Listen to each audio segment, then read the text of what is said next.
Welcome to Moonbase 2.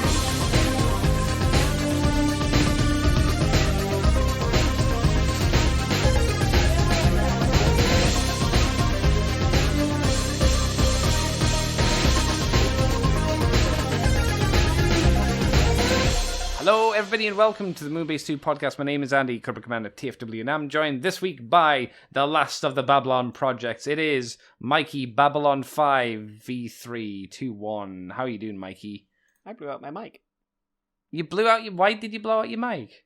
Because I am a soprano. Oh my god. What, like the Go No, Compare like, dude? No. Well, actually, no. I suppose more like that than... Yeah, man. He seems nice. Yeah? He does seem nice, like from the adverts. I always think it's funny that on the latest advert, he goes, people ask him who does the singing, and he's like, no, it's me. I'm a professional singer. Yeah. I just wear a funny mustache. Silly fat man with a silly mustache. I bet you can't sing. He's like, no, I can, and don't be mean. I'm internationally recognized. Yeah, he's very good. I'm obviously no soprano singer, but he sounds good. Yeah, but it's like, I'm internationally recognized. I just like to make money off of car insurance. Yeah, I can't believe how long the Go Compare guy's been doing that. I mean, good for him. Yeah.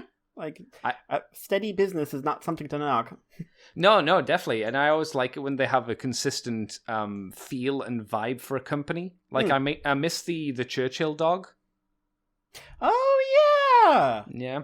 I didn't like it when they replaced the Churchill dog with a CGI Churchill dog. I was like, no, don't do that. And then they replaced it with the real dog. And then they replaced... I don't know what the Churchill stuff is anymore. But don't know. Yeah. But, see, all I can ever think back is back to the Caramel Bunny and, like, how she owned advertising for, like, 10 years and then she did. Quietly disappeared. Yeah. No one wanted to talk about her. Which is relevant because she is all over my fucking Twitter this week. To be fair, I don't think I've seen much chocolate adverts anymore. No, they try not to. Yeah, the only ones you get really are... You get ice cream adverts, but you don't really get, like, chocolate stuff anymore. There's a legal thing going on.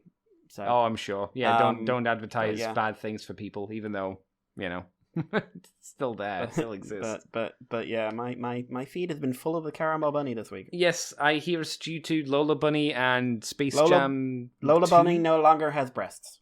Yes, I heard, yes. And then I saw lots of people saying, like, oh no, people are angry because you can't be horny about the rabbit anymore. And I was just like, that's a very naive statement to make, my friend. Because this is legitimately something that popped up. One of the things that came up in the feed, because it's literally unavoidable with the amount of people Moonbase 2 follows. Like, thanks, Nicole, by the way. I tried clearing it out once. It took me all day. Oh, no. And I still didn't even make a dent.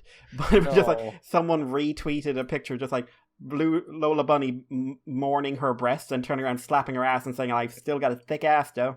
Oh, Jesus. They will horny everything. If they made her look like a real rabbit in a dress, they would horny it. It's true. Like, you know what? They horny the weird sitcom version from that dodgy reboot that Americans like and no one else does. Really? Yeah. Okay. So, like, you'll never be free of it. Do you remember when Tumblr existed and a lot of people existed on Tumblr and there wasn't as much? Yeah, it's a weird thing. Like, Twitter became kind of the new Tumblr, but then, like, apparently a lot of, like, attempted Tumblr replacements have popped up, and I think it's very hard to find where that communication, shall we say, is going on, because they don't have a centralized hub. Like, Twitter's kind of sort of become it, but not really. I think it's probably the main one. It's like if other video platforms pop up, it's like some people will go there, but there's the primary one, and the primary one is, Twitter now. Yeah, the funny thing for me is, like, Verizon did that to like, we're going to make Tumblr family friendly. Tumblr is failing miserably. Verizon has lost millions. Yeah, who knew, right? Who knew if you took away the horny? You isolated probably 80 to 90% of people on there, because if they weren't looking at porn or drawing porn, they were drawing or looking at porn. I mean, that's what the platform was. There was some very small amount of, like, non but, like, sexy stuff on there, but not much. Even the people who did regular art, if you went in long enough, it's just like, cool, and breasts. Or cool, and gay men having sex.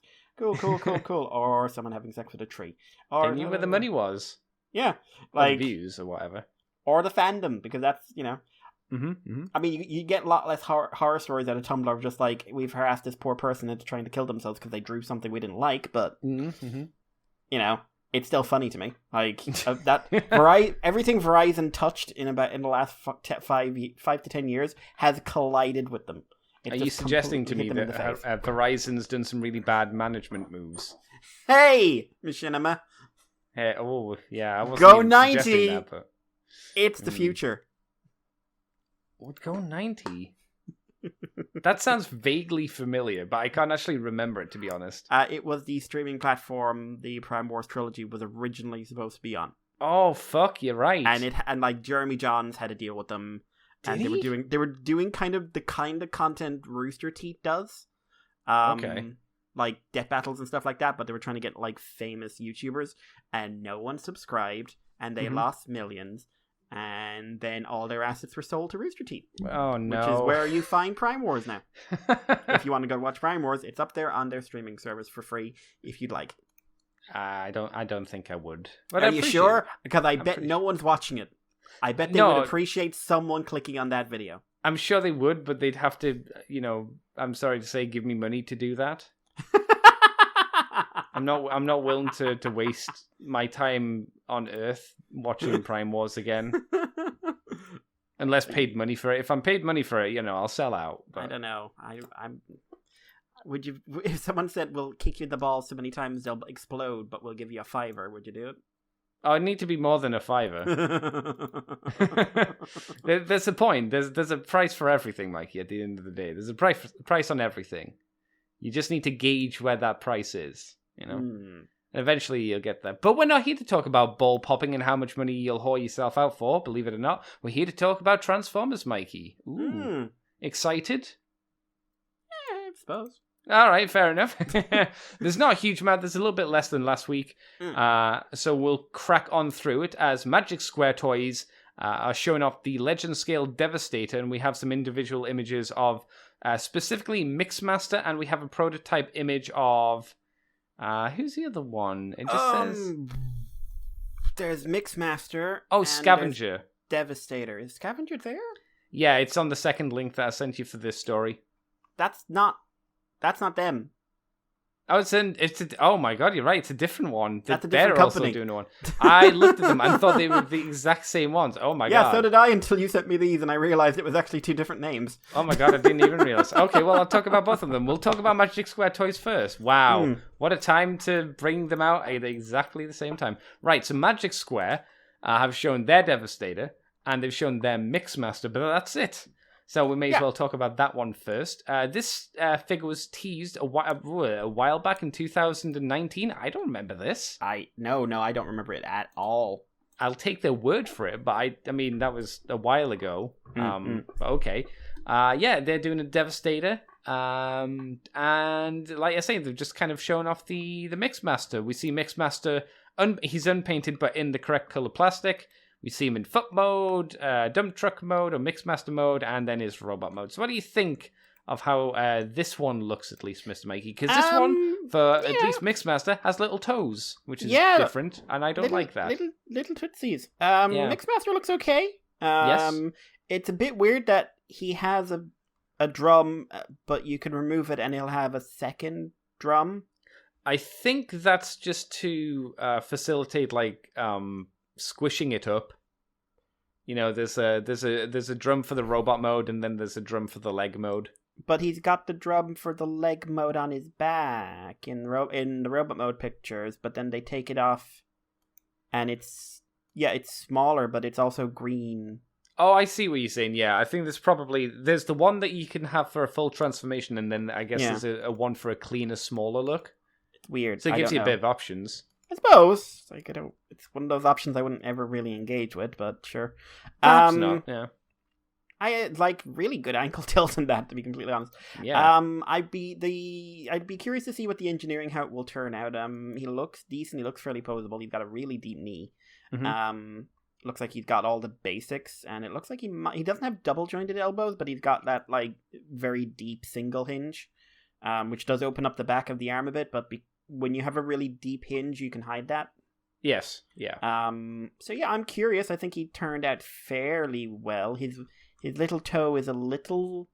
When you notice it, you notice it. Yeah, especially since so. the rest of him is very G1. Mm-hmm. So this... I'm wondering if it's a simple, like, we needed the extra stability kind of thing. But... Oh, I guarantee that had to be the reason, yeah. Had to be. Yeah, no, I think Mixmaster turned out okay. Yeah, I think it seems like a solid version of Mixmaster and the Devastator and stuff. Strange that it's been kind of shelved from 2019, in early 2019. Well, listen, 2020 killed everything. It's true. No, it's true. Something from early 2019 was probably intended to be out early 2020. And then everything went, no. Yeah. No, none of that. No. But no, it looks like a fairly decent rendition. And as you thankfully caught, New Age are doing a legend-scaled G1 Devastator called Hephaestus. I wonder what that's a reference to. Ha ha ha! Greek mythology. Smart. At least I say actually Hephaestus is not a terrible name for Devastator. No. It's quite neat. It's a good one. They've got a bit more information on this one than the New Age one. They say each Constructicon individually will stand about 9.8 centimeters tall. And in combined mode will be 26 centimeters tall. How many inches is that? Too bad. You've got to put that into a translator. You got to do and convert that yourself, because I'm not gonna. I don't care. Yeah, you can sort that out yourself. We have an image of Scavenger, but we only have one image of him, and it's in not only grey prototype, but for some reason they have turned the photo black and white. It's Snyder. As well. It's the Snyder cut. Oh no! Do you know there's a black and white version of that coming? Of what? Batman vs Superman or Justice League? Of Justice League, the 4-hour really? Justice League. Why? There's a coloured cut because it's the way it's supposed to be seen, apparently. No. Well, I mean, that would explain why all the costumes have like no colour to them. But doesn't that mean like all of the characters are just going to blend into the background because they'll be so dark? To be fair, that will happen in the colour version anyway. Hi-oh! It's not a hi-oh if it's true. I don't think. It's funny because I'll never watch it willingly. I will watch people mock it. That will be. I will watch people try to defend it and they're always the best. Like apparently they're harassing HBO Max every time they advertise Godzilla vs Kong now. What, the people who want? Why are you advertising Godzilla vs Kong when you should be talking about Justice League? This was a news story I read during the week. What? Oh, that's weird. Well, one looks that's better weird than and the depressing. other. I'm sorry. Well, one's a movie no one's seen. One's a movie that people have seen. They just haven't seen a 4-hour version of it. Like, complete tangent, but we don't have much news, so I don't mind. I was talking to Jason during the week, and he was saying, like... Oh, I hate that guy. Yeah, he sucks. But Jason was just saying, like, Batman vs. Superman technically has more views than the Godzilla vs. Kong trailer. Right. And that is true, but the Batman vs. Superman trailer has been out for 5-6 years now. Oh, you mean just the original one? Yeah. Yeah, oh, yeah, and it's obviously, whereas the Godzilla vs. Kong one passed like 66 million views in the first month. Okay. What I find interesting about that is if you compare it to the Snyder Cut, that trailer is sitting at, after about the same amount of time, that's sitting at 6 million views. Right. And I'm fascinated by that because from all the talk about it and everything else I've been seeing, I kind of assumed it was a big deal with the general public. Oh, and not the general public. Yeah, now I've realized the general public do not give a shit because they saw the first movie and didn't like it. Well, they probably don't even know what the difference would be, I would assume. No, apart from the most part. If you tell them again... 2.5 times as long. Yeah, if you tell, like, Joe Pubbo that there's another version of Batman vs. Superman, they'll be like, well, I've seen it. It's like, oh, but this one's longer. It's like, if it's 4 hours, fuck off. Why would I want to see a 4-hour film? It's the same director. No, actually, no. It's probably worse because they...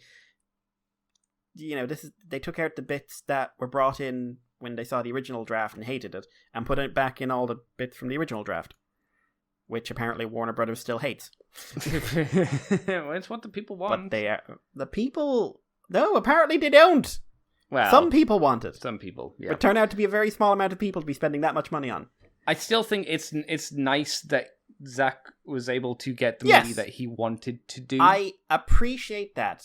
Yes. I just will never not end that sentence with, The problem was he's never made a good movie in his life.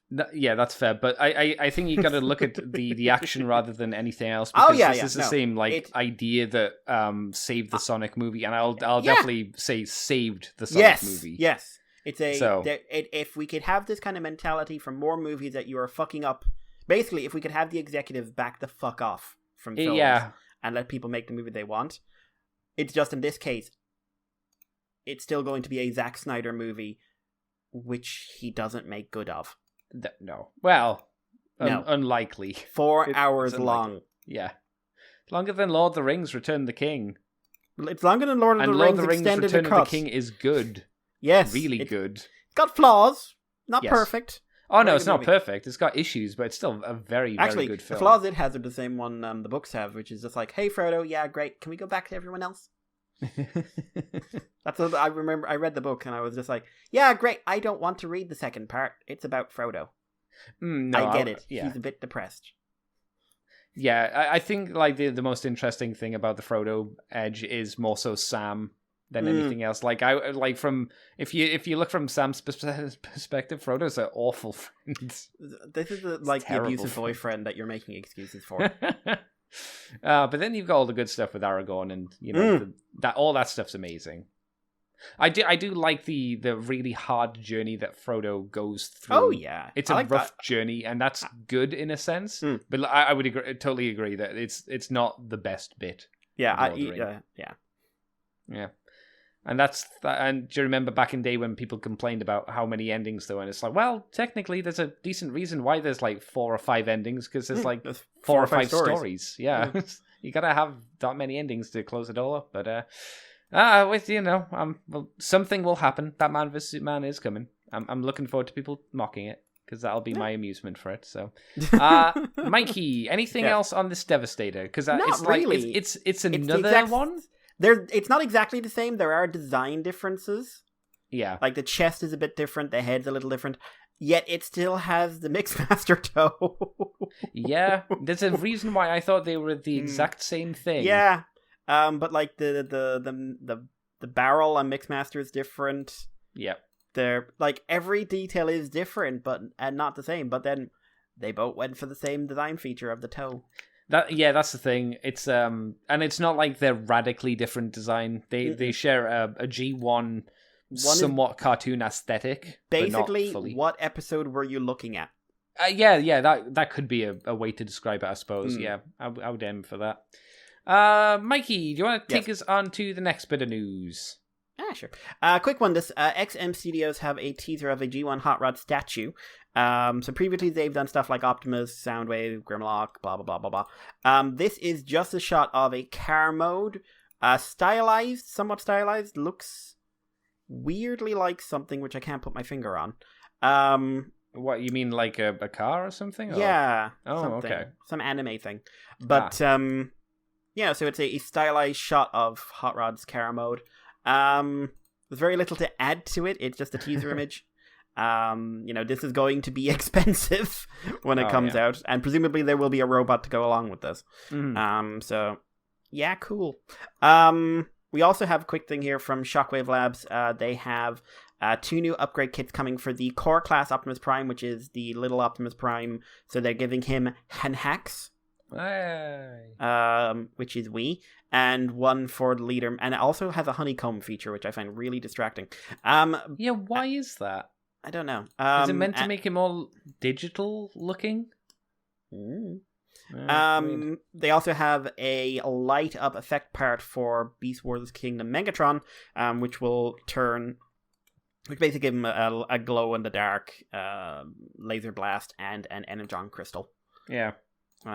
So if you're into Shockwave Labs and you like getting little upgrade kits for your figures, these are the guys to go to, I suppose. Yay. Even though I've never seen anyone sell them. Maybe they sell directly from like their own website or something, I guess. Maybe. Yeah. It's probably cheaper just because most of the stuff seems to be 3D printed stuff, so they can just pump it out and sell it that way, I guess. TF Safari and Robo Toy Base have them. I've never heard of either of those places. Nor I. No. And we got prices. That's a miracle. They're going to be $14 for the Megatron and $7 for the Optimus. And there's a 3-pack kit coming out of backpacks. This wasn't advertised, and this does look new. For what is this? For hip gap fillers for Cyclonus, Optimus, and Megatron. So the core and the Voyager and the Leader, and it's basically just filling in the hips and the gaps. And you've seen these kind of things 1,000 times before. Yeah, fair enough. They're going to be $13. Ooh. So yeah. Oh well, that's something, I suppose. I finally know where to go if I want to buy Shockwave. There you go. If you really, really wanna. Yeah. It's an option. Shallow moves on, Mr. Mikey. Plus. Right, so Transformers Kingdom, we've seen the Commander Rodimus Prime first looks. So if you got yourself a hot rod for the recent studio series, well, here is the big boy daddy version of him. We haven't seen his cab, though, but we did see images of his hot rod car mode and what he looks like in robo mode. The image shows the front, in quotations, cab of the toy, but not the rest of the trailer, so there may be more yet to be revealed with an exclamation mark. Better fucking hope so on that price. Agreed, yeah, don't worry. Which is the most expensive one, by the way, so far. Is it? Oh, you're probably right. Oh, yeah, you 3,000 yen dearer than Skylinks. Yeah, it's a pretty beefy version of the Autobot Leader, apparently. I don't know why it says that. It doesn't seem any beefy apart from the price, but... Oh, God. And this time around, he's armed with a sword, Mikey. Holy fuck. Oh, my God. Does that trailer go into space? No, it's the sword. The sword turns into the trailer. Does the trailer turn into armor like it did with Shockwave, the one figure that did it right? Oh, Mikey. What do you think? Or does it sit there as a big box that opens up and a little turret pops out of the back? To be fair, it does that with Ultra Magnus as well, because it has to. I'll say the one who did it the best is Shockwave. Yeah, no. And I will allow that having played with Shockwave, that you could make an argument that the armor does definitely bump up a Voyager figure to a Leader price point once you have them fully armored up. And I think that's fair to say with the Ultra Magnus probably as well. Not handling one, I think you could probably say they're comparable. The Optimus Prime, we agree that's not the case. And you probably can go into greater detail. Yes, which is actually why I have such opinions about this week. And why I'm sick of being told, shut up, it's coming with its trailer. Why are you all mad?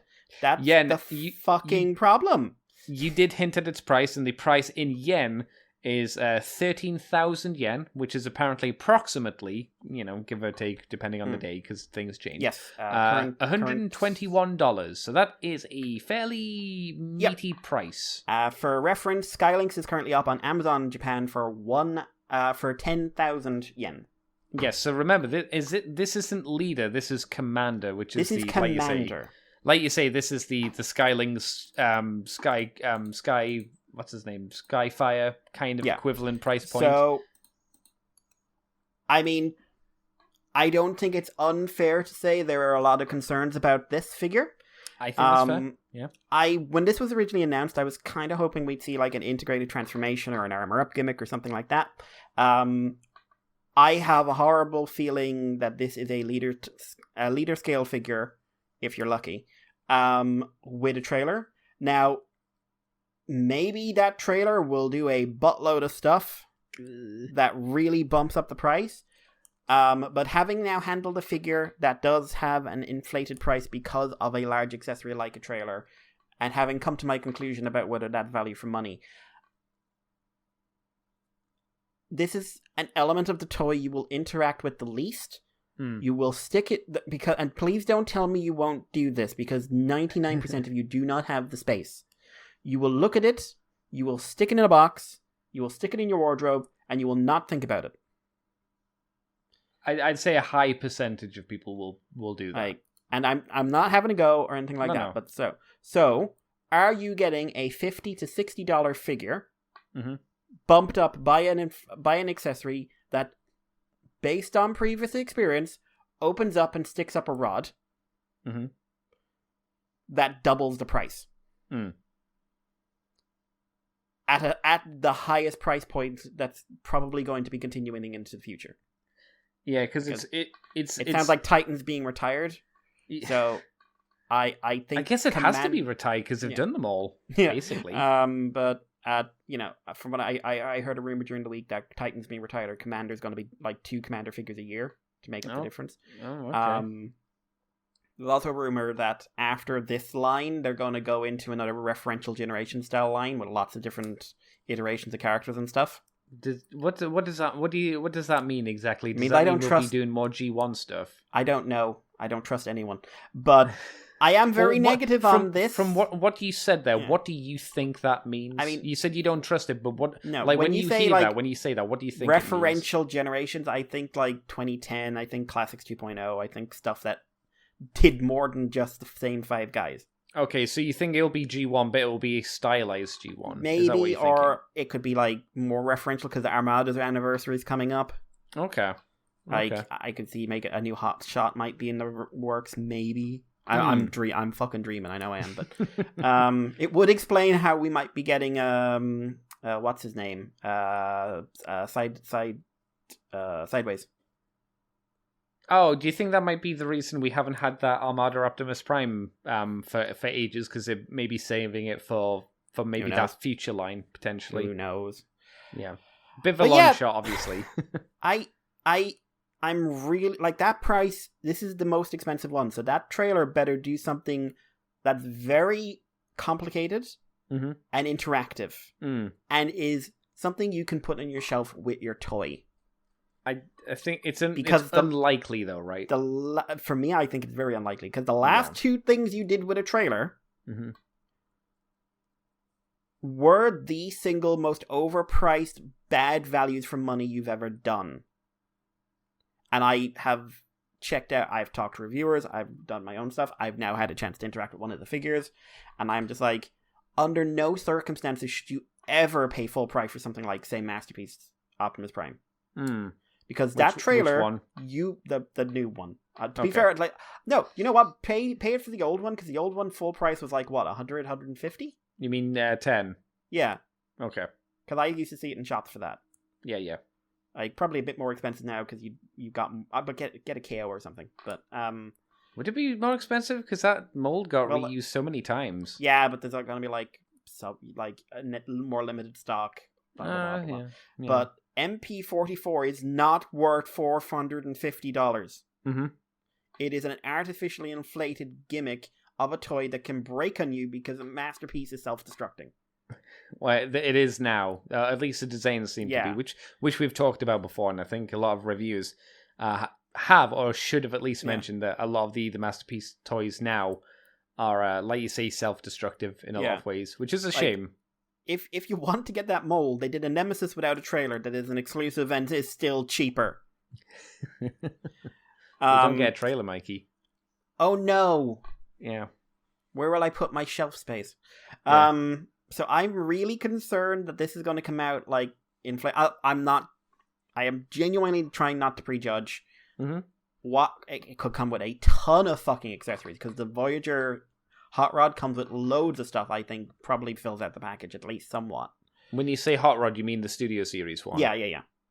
Yeah, I think the issue with that though is that's a Studio Series. We haven't seen any example, like the previous examples we have to go by are the Skylynx and the Skyfire.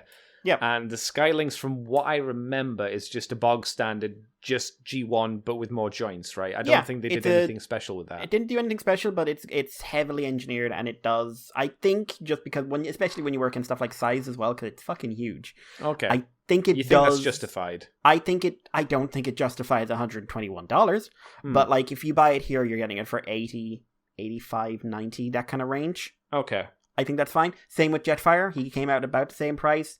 I think he did enough. And I mean, he wasn't just the G1 toy. Yeah. He had to be different because he didn't have a G1 toy. Yeah. So and you know, he came with the extra add-ons, like you can turn him into that like Macross mode that everyone hated and I loved. Yeah. That was my favorite bit of the toy. Like if I ever found him at at a reduced price just because I'm cheap, I would consider picking him up. In all honesty, because if I saw, because I like that mode, I like that power up mode. Okay. So you now have to justify to me, including what is probably a smaller toy, a smaller figure on your shelf, with an inflated price. So you now, Hasbro or Takara or whoever, have to justify this to me before I can tell people who listen to this podcast I think they're spending their money wisely. Because I'm assuming some people listen to this to see if I think it's a good idea to buy a toy. Or else, what the fuck are you doing here? Yes. Because no one listens to news anymore. We all get it from the same fucking spots. Yeah, I mean, these podcasts are for opinions of the people. Yeah. Surely. And my opinion is that thing better do something pretty cool. You'd hope so. I mean, we should find out, I'd say relatively soon, because the release date, unless it gets pushed, the release date we have on the image says August of this year. So I don't think it's unfair to assume that at the very least we'll have a few like more pictures, minimum 2 months before release, minimum. So whatever that equates to, like July, January, June or July, we should see what the entire thing is, hopefully. Yep. And because we get Sword with him, I guess that's an example of maybe he will do something more, or he'll have something more to him.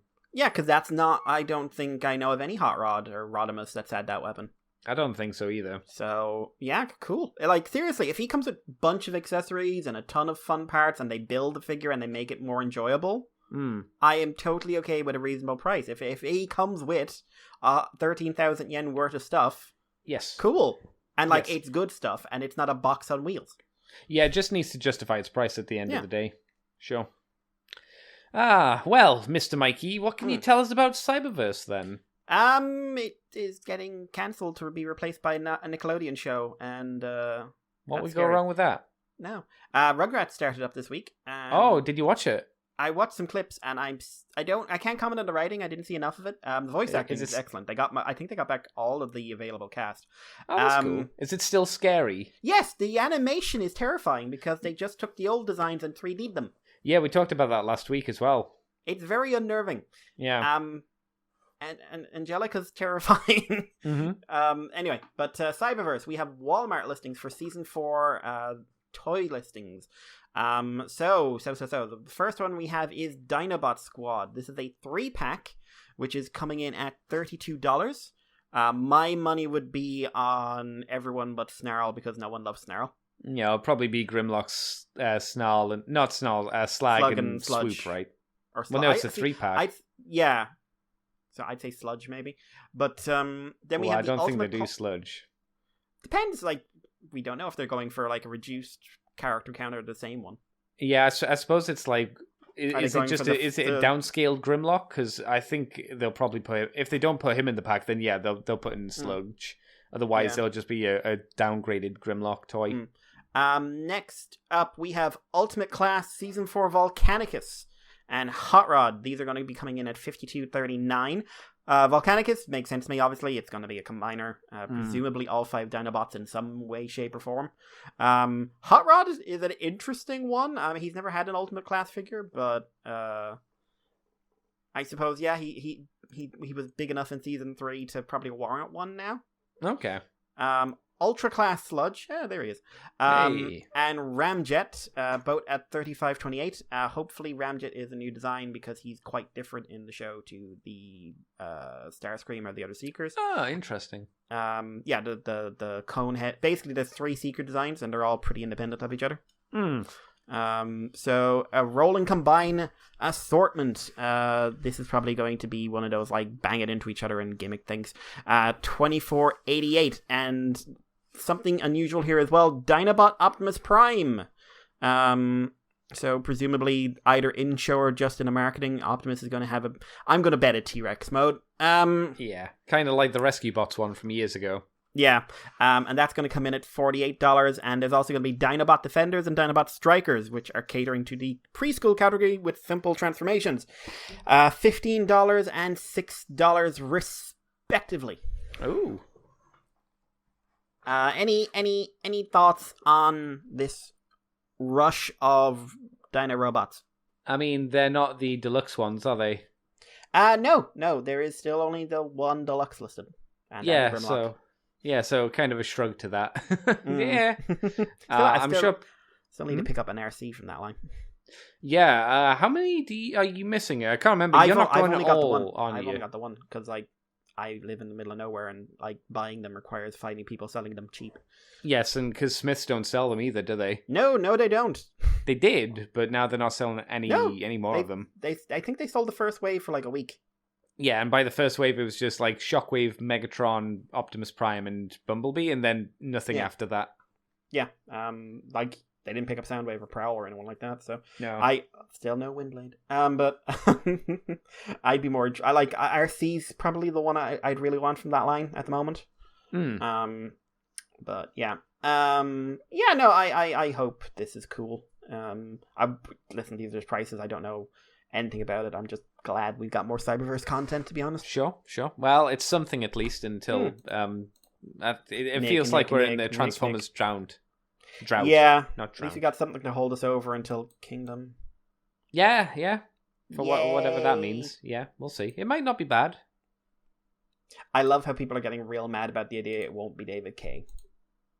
I mean, of course it wouldn't be David K. They don't have the budget to make it. Yeah, but they don't have the budget. It was obvious. But also, it has to be because you can't hire anyone new to put a new spin on the character. It has to be the same guy. Yeah, I was going to say something, but then I went, oh yeah, Peter Cullen, Optimus Prime. Never mind. Yeah. Pretend to be David K. I don't wanna! Yeah, I don't know. Oh, dear. To be fair, I don't think you want David K to be in that show. I think you want David K to be in something good.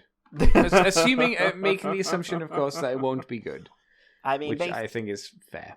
We'll see. I will always give it a chance. Of course. I welcome the opportunity to be surprised. I welcome the opportunity to be wrong. It would be nice, but yeah, I don't think it would be. No, I'm gonna let you have it. I'm not gonna be that guy. Go on. No, it's fine. Move on.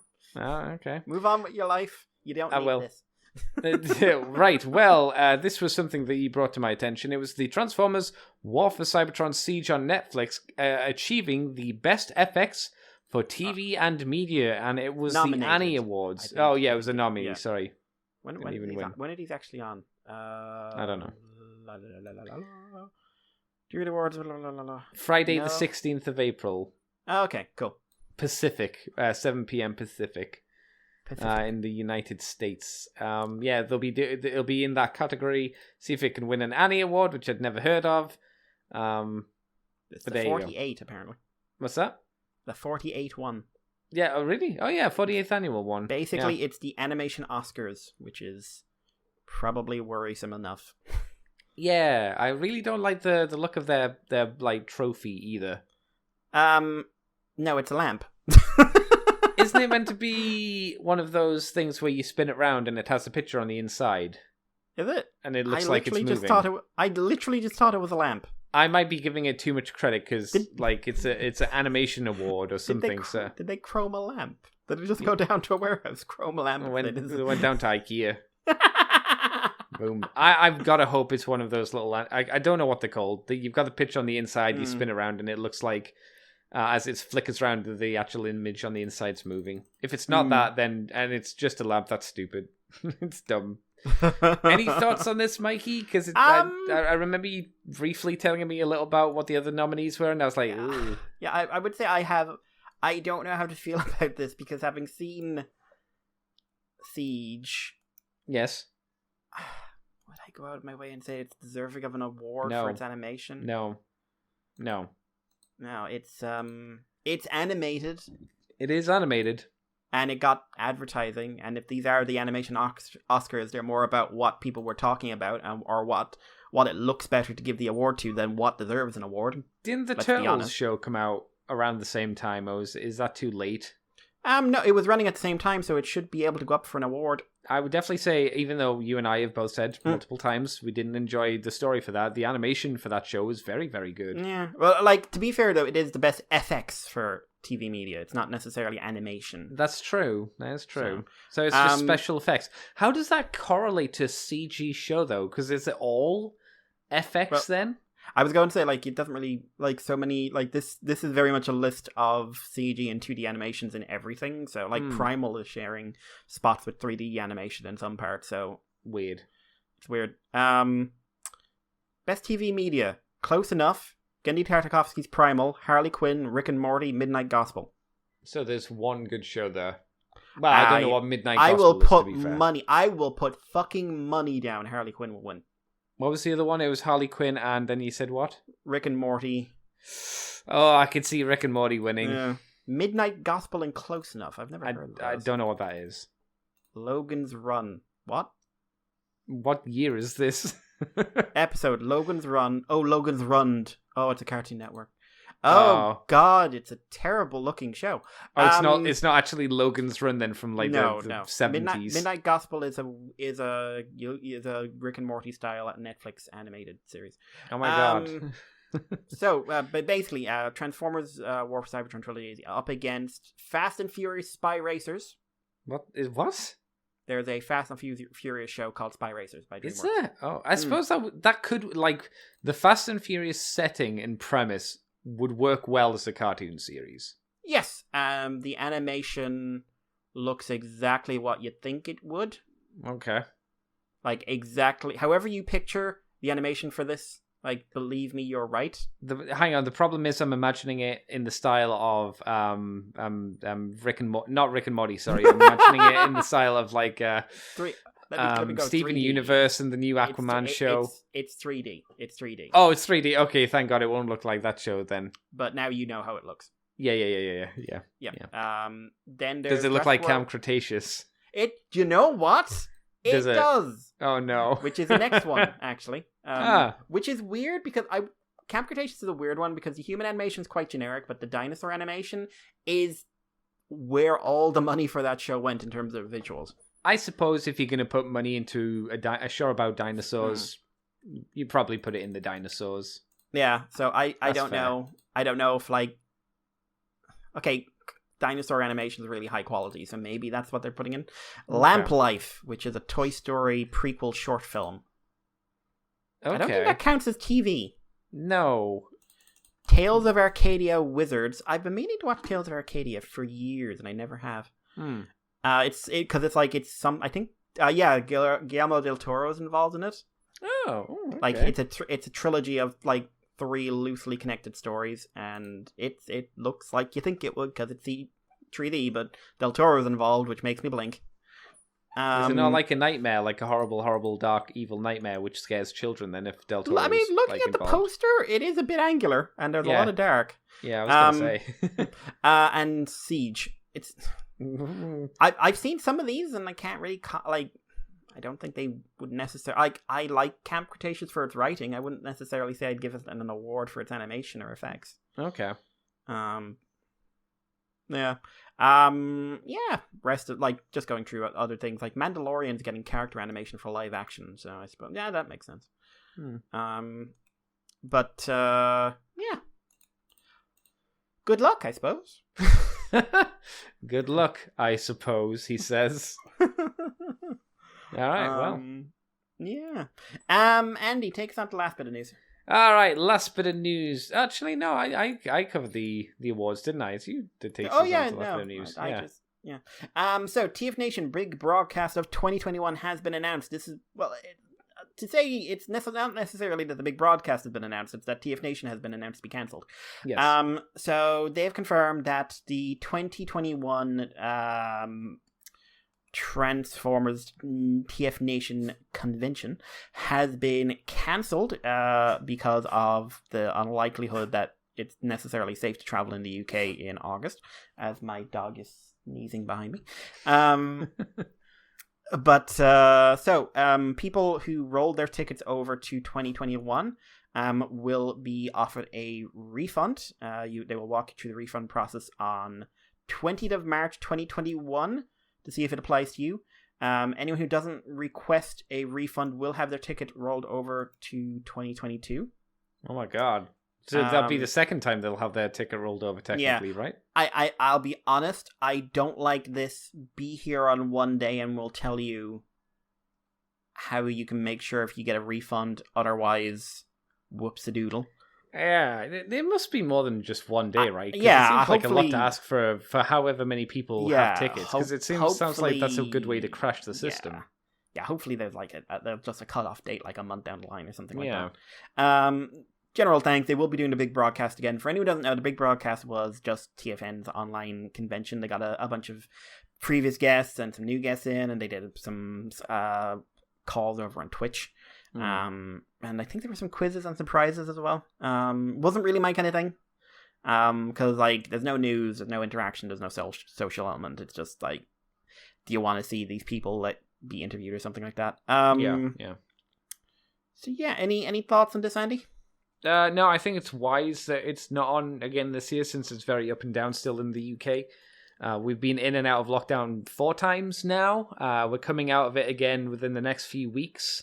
And I wouldn't be shocked if we're put back in a few more weeks after that if there's a spike, which there more than likely will be, because there'll be people interacting with each other, and I would imagine the government will panic and then shove us back in for a 5th time. So yeah. I think it's a smart idea to, be prepared. Yep. And just go, hey, let's just not arrange anything. Let's just say that it's not going to happen, and hope that 2022 will be the year that people can go to conventions. Not that I'll be able to, but hopefully other people will be able to. Well, I'll bring you to places, Andy. I can't go anywhere. You'd have to come to me. I'd put you in a box. I wish that was possible. If you could put that box in the ground and bury it, I would also be happy with that. I could be like Jumanji. What year is this? What year is this? I'd climb out of the earth like Jumanji. I will also say the good version of the better version of Jumanji than the sequel, because I still prefer the original. I've never seen the new stuff. I know people like it. It's not bad. It's okay. I don't think it's as good, to be honest. I mean, I know that a lot of people apparently had very awkward feelings about Karen Gillan playing a boy, playing a girl. Why? It's just Karen Gillan. Yeah, but I saw one person saying, like, I don't know if I should be attracted to this. I'm just like, dude, it's Karen Gillan. Yeah, it's Karen Gillan. Karen Gillan, just be attracted to Karen Gillan. If it's a boy with red hair, be attracted to a boy with red hair. If you're attracted to both, be attracted. Like, no one's going to judge you. Are you in love with that tree? That tree is lovely. If pee-pee hard, pleasure pee-pee. That's what you do. That tree, that wall, if that's where your affection lies, that's where your affection lies. There is no judgment here. There would be for me, because I'd be judging if you get splinters or not, because no one wants that. Well, it's a stone wall in my house. You don't want stone splinters in you, that's definitely for sure. Well, you make a hole. How smooth would that hole be? Well, Andy, for God's sake, you smoothen it down. You have all the tools prepared beforehand. You put the effort in. It really sounds like you put the idea here, Mikey. I like it. This is the dedication Mikey has. This is why Mikey's a doctor. I'm not. Just like put a hole in the wall. There we go. Boom. Knock it out. All right, there we go. That's the Transformers news for this week, Mr. Mikey. It's all done and dusted. Not done. A lot. So I look over at you and I say, Mikey, what have you been up to this week? What have you done for fun, my dude? I moved the dog. Oh no. What did I do this week? Some actually on-topic stuff, some off-topic stuff. Oh my god. I got a box with Transformers in it. Oh my god. And it contained a Shattered Glass Shingo Akane. I will never refer to this toy by its given name. It will always be Akane, it will always be she. So, going forward, y'all know what I'm talking about. And I got the Shattered Glass Ratchet that came with it and does not have a SSSS Gridman counterpart. So, it's called Ratchet. But, so got these, had a lot of playtime with them during the week. They've basically been my go-to desk toys, which, considering my desk, is an achievement. I saw you put up a photo this week of being like, I get work here done professionally. Yeah, just like, how? So, I'll start with Ratchet, because that was a surprise. The least interesting, I think. Or the one you wanted the least. The one I wanted the least. Turned out to be a really good figure, who I still want the least of the two. Okay, yeah, because it's a remold of the cross hairs. So what they've basically done, they've taken that mold, which turned into a brick on wheels, and they've added the shield on top, which then makes it turn into a van. And it is there's also a lot of retooling. There's like no part really identical. But you mean to the crosshairs, right? Yeah. Okay. But it's kind of amazing how well it works in vehicle mode. Comes together really solidly. There's some really interesting parts of the transformation. Very simple in most ways. But you remember Topspin? Like, you could twist his whole... I never got that toy. I got did. He was really, Yeah. really good. But there's a similar gimmick here where, like, Okay. you twist the torso around in a really interesting way, and it's on a roller joint. Hmm. So the transformation is really good. Really solid feeling vehicle mode. Like, real good weight in your hands. In robot mode, good articulation. Good articulation placement as well, which I think is always important. Like, nothing crazy. Like, he doesn't have, like, double-jointed knees or anything, but he's got the basics. And, like, he's got gappy legs, but there's panels covering them for the most part, so you don't notice. And the sculpting's overall good. The thing, like, okay, so he's got... Overall, his body is really uninteresting looking because it's a teal ratchet.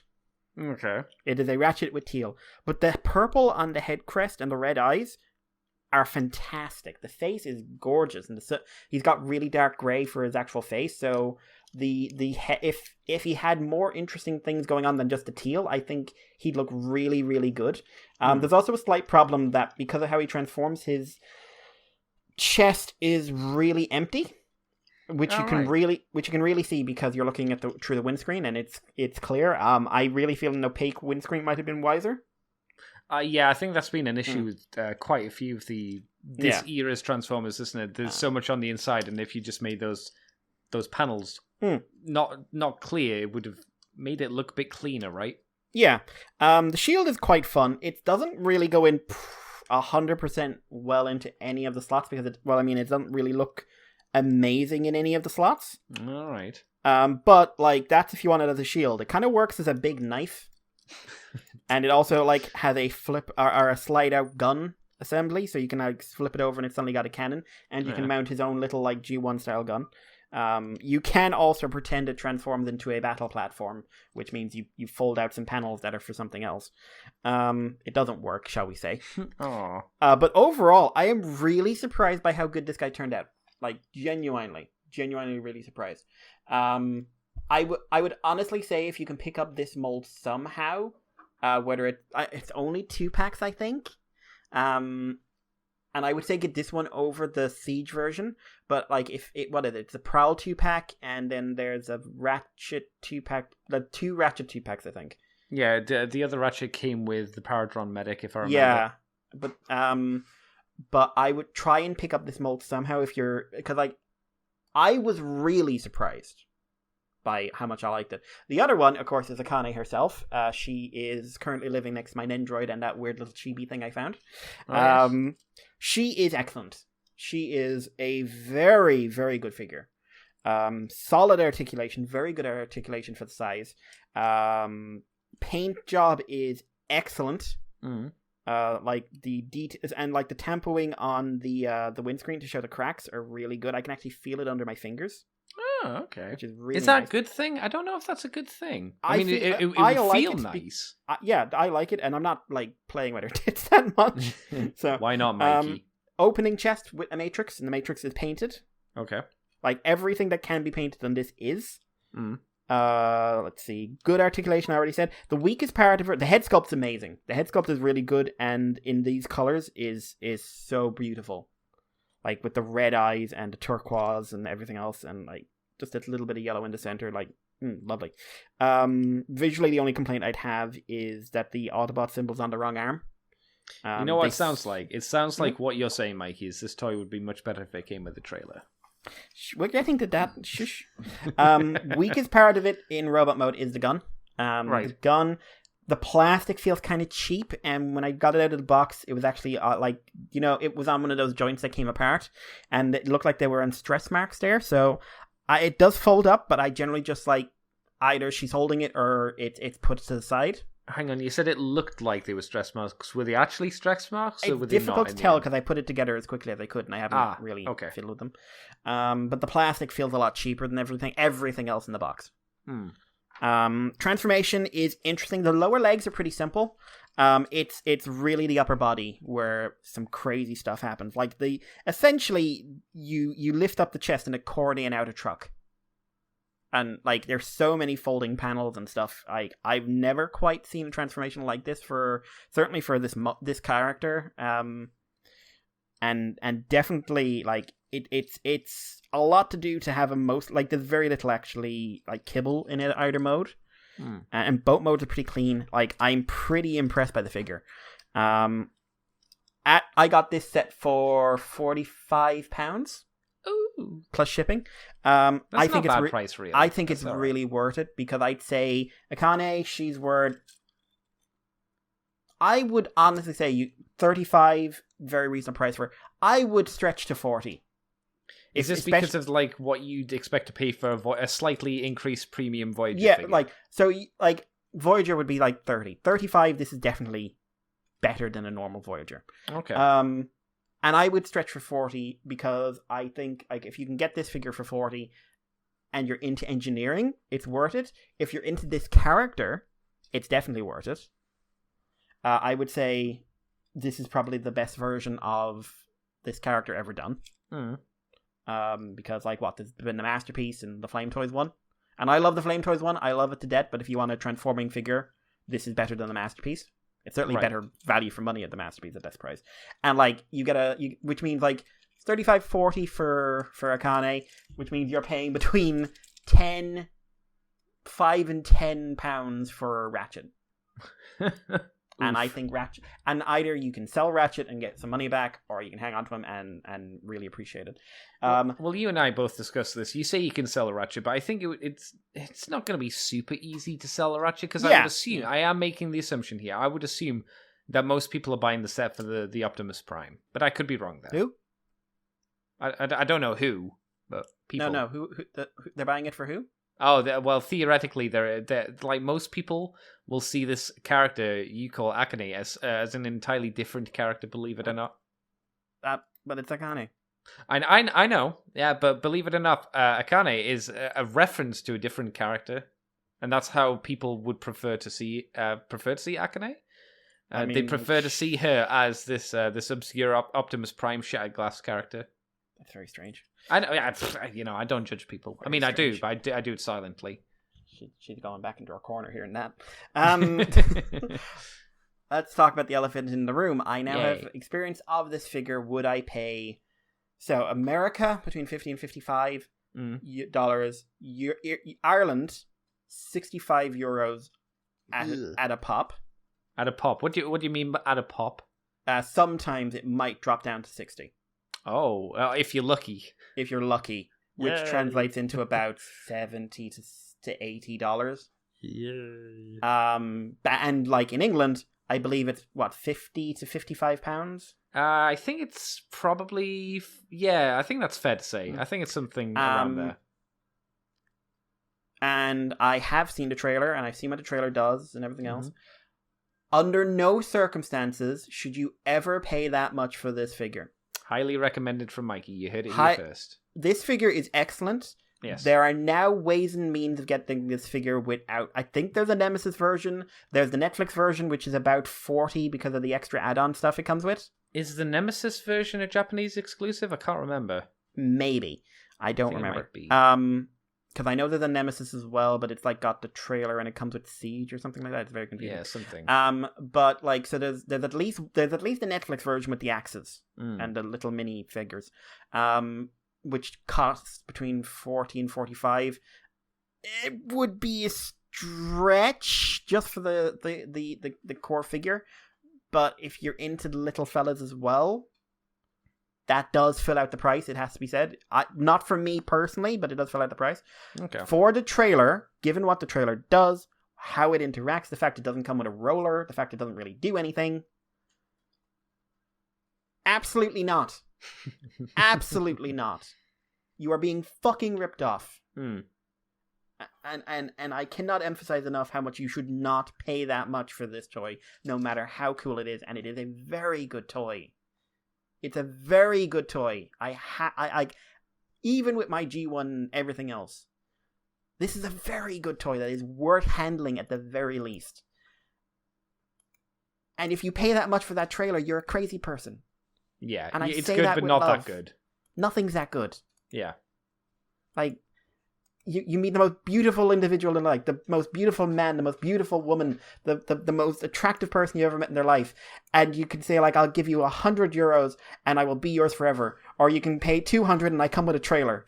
Mm-hmm. Which are you gonna do? Well, what can I do with a trailer?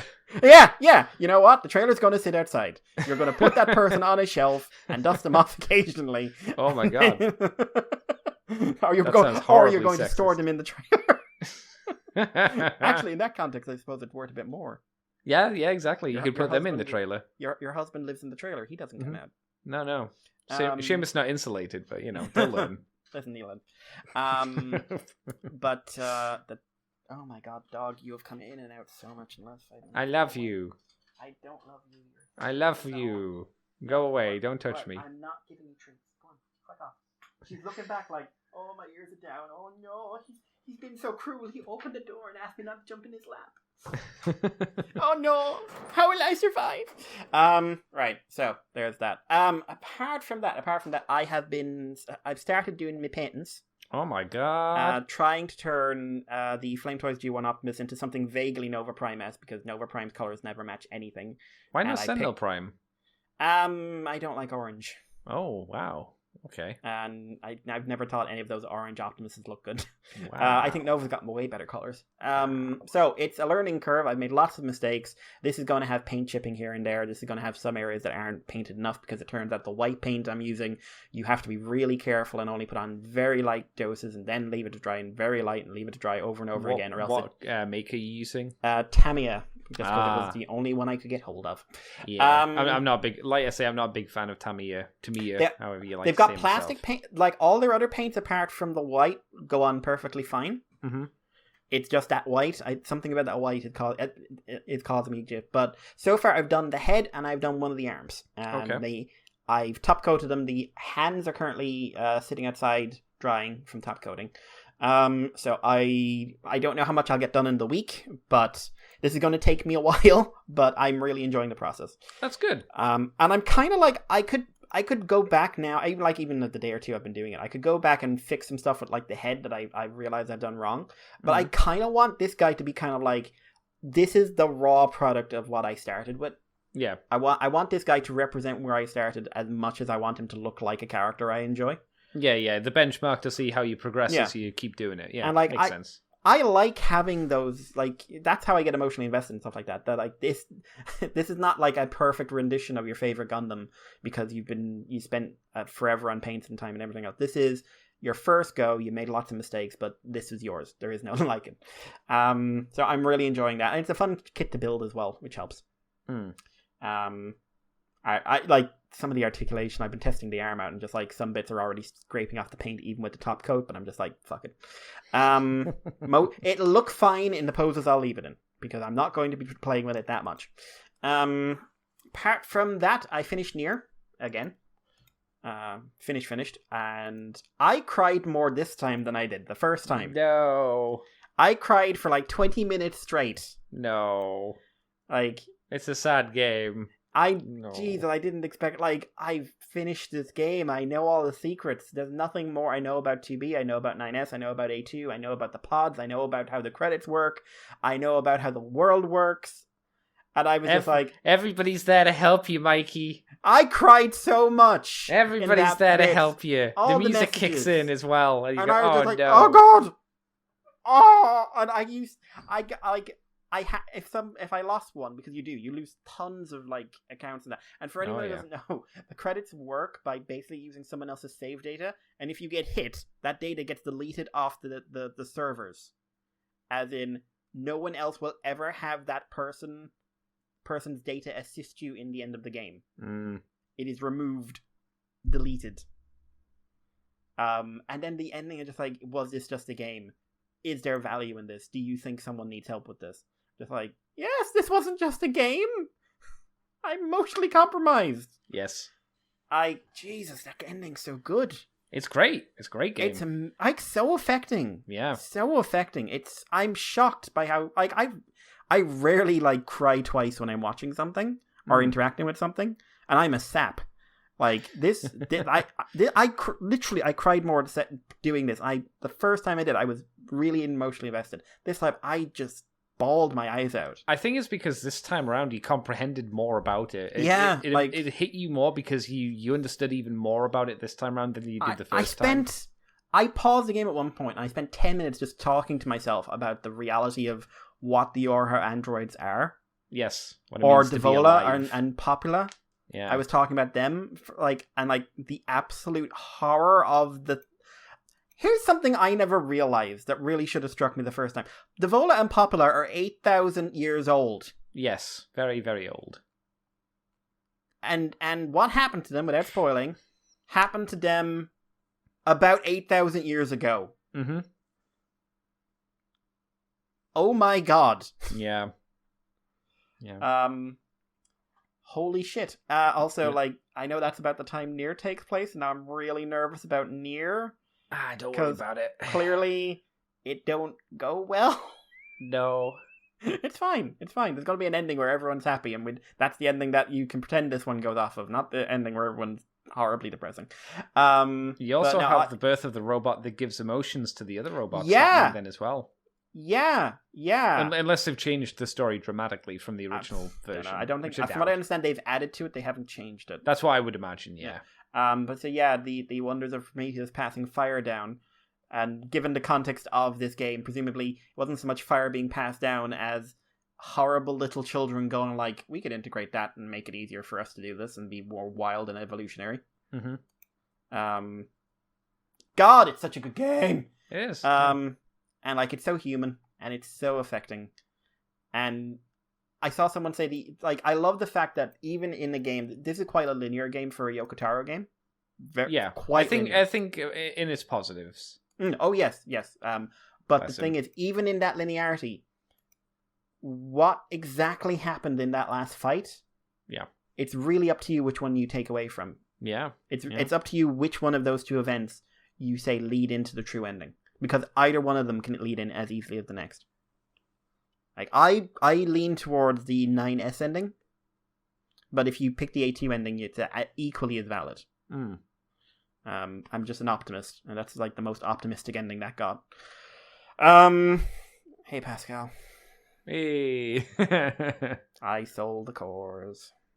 Oof. I needed the money. Yeah. Well, you gotta. I sold the cores. You gotta sell the cores. And I am actually tearing up as I say that. I'm not kidding. Give me a sec. I'm fine. They're just imaginary game people. They don't exist. They're not real. They don't have feelings. No. What a good game. A good game. I am so looking forward to the updated, improved gameplay of Nier Replicant, because I don't know much about that story beyond what I learned in Automata. Once again, I think it wouldn't go awry to redo Drakengard's. No! So they weren't iffy redo games. 3 at least. Yes. Because that was a really good story. Oh god, now I'm crying. Remember the ending of that. But Yoko Taro could just do a new one. I don't know if he wants to do a new game, but it would be alright if he did. If he could think of something. He's doing a mobile, but please redo it. Do a Drakengard, do a Nier, do anything really. Yoko Taro, draw a picture on a wall. It'd be interesting. Interact with it. As long as he works with a game company that goes, no, we need to make this a game as well. No. The wonderful time the frames died in Drakengard 3, and I thought it was my PlayStation. Yeah, exactly. And I was just like, but I love this story so much.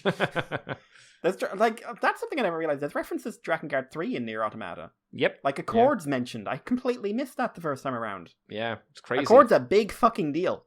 Mm-hmm. Accord, she's also adorable, but she's a big fucking deal. Which is why I definitely think Mikhail's out there somewhere. Which, I don't know, that's very sad in its own way. Dragon lying there on his own in a world that doesn't even recognize him anymore. Hey, Kamen Rider Blade. Yeah, no, nothing bad happened there either. Was happy. That was happy fun times. So I don't know what I'm going to play next. PlayStation did a free... You still got to finish Gundam Breaker, I suppose. Yeah. Might do that. But PlayStation did a free giveaway of the original Ratchet & Clank game from 2016. Or the original, the PS4 version, completely free. So I downloaded that. I might give that a go. I've never played it. I've only played the PS3 versions. Okay. But TV-wise and stuff, I watched ReZero, of course. Continues to be fantastic. It opens up with a lot of action and then switches over to Amelia's next trial, which is basically last one was the past, this one is the present. And I won't say anything more than that. But it does end in a very interesting way if you happen to be a fan of Echidna. And I am. And it was just like, I've got to know what's going on in that woman's head. I've got to know. I love Echidna to bits. She's one of my favorite characters in the franchise now. And I want to know what the fuck is going on, because she is really emotionally invested in what's going on here. Watched the dungeon anime whose name I can never pronounce, like The Last Dungeon. And that did something it hadn't really done before, which have a full-on action sequence. Oh, okay. Which was it good? Very, very well animated. Okay. Very well animated. Also very funny. Very funny episode. But I like the gag is that he's the weakest guy from the strongest village, so no one can fight him. And then they just had someone fight him. They did what they never did in One Punch Man. They had an actual fight. like a real fight where his life was on the line and he was tired at the end of it. Okay. But it was a good well animated fight. Like really, really good. Caught up on Jobless Reincarnation and the Spider Show. The Spider anime I like. I don't think it particularly breaks any molds. No, it's enjoyable though. Like I said before, I think it's the Spider character that helps kind of push you through because she's very enjoyable. Yep, she's really cool. The hero story isn't bad. It's just it has that little bit of a, okay, you're taking up time, I could be spending with the spider. I 100% agree. It's really disconnected, isn't it? Or it feels like out of place. Yeah, it's almost, I kind of get what they're trying to do, but I feel like there should be more sense that this is the same story from different perspectives, not... Yeah, it almost feels like two different anime in some ways. Yeah. And from what little I understand, I don't think they really cross over for a long time, if ever. Jobless Reincarnation is still good, plowing away. Like, it's a very tropey story, but it invented the trope, so it kind of has to be. Yeah, I hear that we're coming to the end of the prologue, at least for Jobless Hero. Given the most recent episode, I think that's fair to say, yes. Oh, that's good, because the last one I saw was the dancing episode. No, that they weren't dancing in the next one. Okay. Oh, no. No dancing. I do hear there's a lot of controversy about people complaining about the perviness of the main character, and I'm like, well, yeah, he's not meant to be a great guy. He was a kind of dirtbag in reality, so yeah.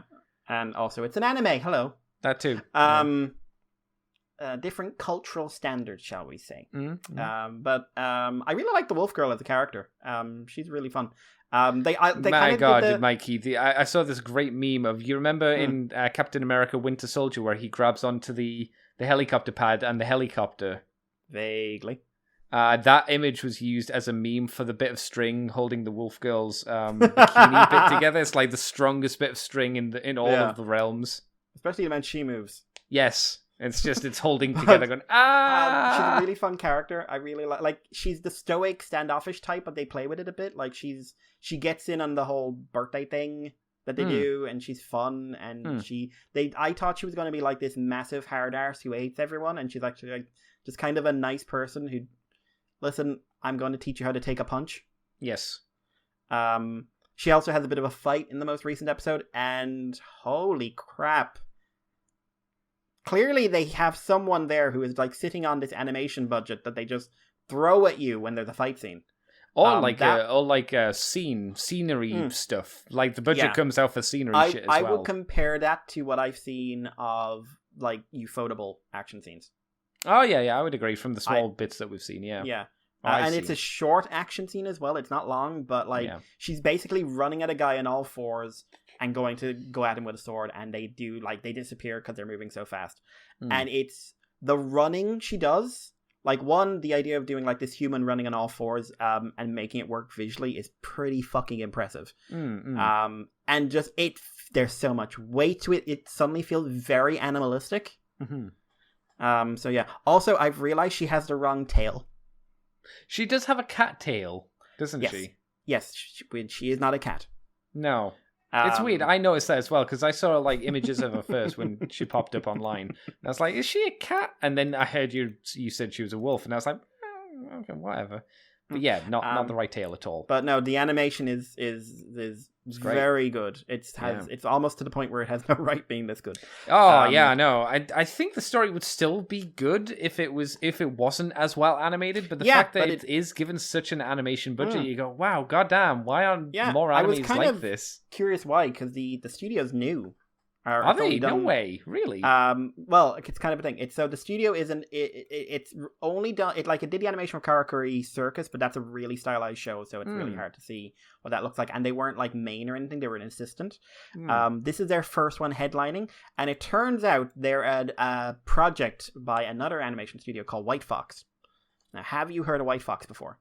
Probably, but no. I would guess from the way that you're framing that they might be a subsidiary or connected to another White big Fox. One. No, White Fox are independent, but I guarantee you've seen a lot of White Fox shows. How so? They do ReZero for one thing. Oh, I've never heard of it. No, but that is a very pretty show in and of itself. They did Devil is a Part-Timer, they did German, they did Steins Gate, they did Steins Gate Elite, they did Steins Gate Zero. They even did that, whatchamacallit, Utawara Ramono thing from years ago. I don't know that. That was a eroge that they did as anime, and the guy turned into a kaiju at the end. Because that was like in the middle of all the porn gets made into non-porn animes. But they have they did the weird Supersonic Boob Lady animation. I don't know what that is. Supersonic, you've seen this, Supersonico. Supersonico. Sorry, I thought you said Supersonic, as in like Sonic the Hedgehog. Yeah, What? Why do you think she's called Supersonico, Andy? I'll be honest, I didn't know. I only know Supersonico because one guy on YouTube is like a big fan of Supersonico, and I know she has big wabs and she's got headphones on her head, and that's literally all I knew about her. She's a Nitro Plus thing, so, but I've never seen any of her stuff beyond like the meme stuff that pops up, but like the entire thing is like a massive list of references to video game culture. Oh, right, okay. She's Supersonico because she represents Supersonic Nintendo. I think someone's Xbox. It's kind of like Mega Dimension Neptunia, except with more boobs. Which is I had no idea. They also did Goblin Slayer. Wow, they've done quite a few animes then that look good, and I would say are pretty decent for the most part. So this is just basically like a sub project they put together. So. Cool. But that's just a very pretty show, and I like it. The story. I like a story where I have an unsympathetic protagonist who's not a bad person. He's just an asshole. He seems very much like a person. He's growing as well. Like he's improving as he goes along. Yes. Maybe for some of the stuff they have him do in more recent episodes, he might want to be older than 10. But it's understandable from like a human perspective why he would probably act the way he does, as he does have the mind of a, I guess at this point, 40 to 50-year-old. It would be, which is one of the reasons I'd like him to be older than 10. Sure. But we'll move on from that. So Back Arrow, that continues to be good. Big plot stuff happening in this one. Continuing the interesting stuff with drama and good fight scenes and everything else, and until I don't want to spoil that show at all. And the big thing this week in terms of TV was I watched Pacific Rim: The Black. I saw the trailer for that. Yeah, so did I. I had zero interest. Zero fucking interest, and then clearly you're a bit more positive on it. Yeah, holy shit. That show, like, how Pacific Rim-y would you say it is? Because like from the trailers, it doesn't feel like it's Pacific Rim. It feels, again from the trailers, it feels like a mecha show. It's a mecha show. No, but not Pacific Rim. It is a mecha show. It's not in. People are saying like it's an anime. There is no one in the writing and production team who has ever written an anime in their life. So it is an American show animated by a Japanese studio. Okay, so it's what's it called? Avatar, basically. Basically, yeah. Polygon. But not shit Polygon. Right? Not as shit Polygon. Okay. The animation for the kaiju and the mechs is incredibly smooth. Yeah. Really, really good. The animation for the humans is choppy, sometimes to the point of being distracting. Except when they don't want it to be, and then it gets smooth as fucking butter. Oh, so it's really inconsistent. Which translates into they're doing it on fucking purpose. Why? I don't know. Why did Dragon Prince try to do the same thing for the first 3 episodes, but then everyone got mad and they said... Yeah, they learned. Don't do it. Don't do that anymore. But like some scenes, I would say it's the best one they've done for this, because it's not like I'm not hearing it in my head the way I sometimes do with Polygon shows. Right. But it like human animation is definitely the weak. It like Genlock has a very similar animation design style, and that has really smooth human animation. And I'm just like, if Rooster Teeth with their budget are able to do this, why can't you? You're being paid more money and by Netflix. But it's definitely more of a mech show than like it's not upbeat at all. It's got humor in it, but it's not an upbeat story. Okay. Basic premise is this is set after Uprising, X number of years. So it turns out Uprising ends in a way just like we are going to go to kill the monsters in their own world. I never watched Uprising. I watched it a bit on Channel 4 when it was on Channel 4, and it was pretty bad. I don't remember it well enough. I defended it at the time, and I don't remember it very well after a month. Where did I stop? I think I stopped where he was training the young girl who built her own mechs through basically magic, because there's no way she could have made that mech on her own. Yeah. Let's be honest. And he was training her how to sync with him, and I was like, this is pretty bland. Yeah, I don't remember a lot of it. I just remember bits. So, which, considering it's me watching a mech thing, that probably explains a lot about how good it was. Yeah. So, it's set X number of years after that. At the end of Uprising, it's like, hey, we're going to go to the monsters planet and we're going to fuck them up. Ha-ha! And this is like, no, you didn't. They figured out how to open breaches everywhere. No more Pacific. It's just rim now. Yeah, you are rimmed. Ew. And yeah, they basically opened some up in the middle of Australia, and Operation Black. Is this where all the aliens were killed by all of the wildlife? I was going to say they opened up Australia and just sharks poured in. See, I was thinking like it was mating Spiders. season for the crows, and the crows just came and attacked them. Is it Welcome crows to or is it Australia. magpies or something? It's Australia. It's a terrible place. Everything wants you dead. It's true. They open up the breaches, and they basically just wipe out Australia. And Operation Black is the retreat to border cities on the coast, which basically means if you happen to live in the middle and you don't get the signal or you can't leave, fuck you. Okay. Shame. Some parents who are Jaeger pilots are trying to save their children who are being left behind.